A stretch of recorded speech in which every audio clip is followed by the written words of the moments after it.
When I first started babysitting River and Ibo, I was just sitting and watching them for a few hours here and there while their mom went off on an errand of some kind. Most of the time they would just sit quietly and do their homework or watch TV. They were the kindest and sweetest little kids I'd ever met. So imagine my surprise when I found a puddle on the floor and two little kids pointing fingers at each other. "He did it." River pointed at Ibo.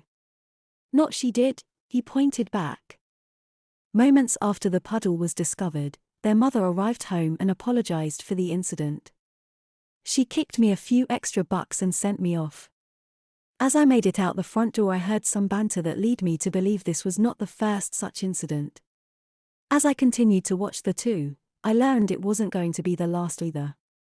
I never did figure out which one of the two sweet angels had produced the puddle, but over time as my babysitting jobs became more involved, I was invited into the family secret.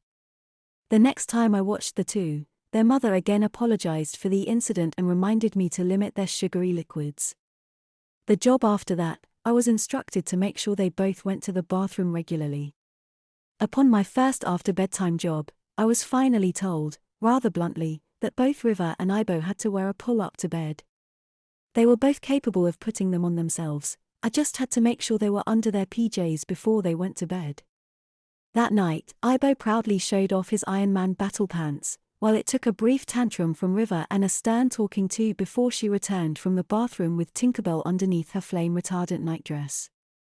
They were the first bedwetters I ever had to deal with. I didn't know what to expect. But it went by pretty uneventfully. If I was watching them past bedtime, I simply had to make sure they had them on, and that was that. When summer started, I offered to help out more and was tasked with some day trips around town. There was the local park, the library, and other such fun attractions. Their mother warned me to ensure that they didn't drink too much and went to the bathroom often. One day, however, things took a turn for the strange. I was informed that on days when the kids would be going on extra long travels, such as long car trips, they were to be out in their nighttime pool UPS, just in case. And if they were going to somewhere a bit exciting and lacking in easily accessible bathrooms, such as an amusement park, the pool UPS stayed on. My first trip into the city with them was to the Science Museum north of city. Since we lived in the eastern suburbs, we had to take a bus ride into downtown and then catch the free subway that leads straight to the museum. "The bus ride will be about 20 minutes, I told them as we were packing up, "and the train will be about the same.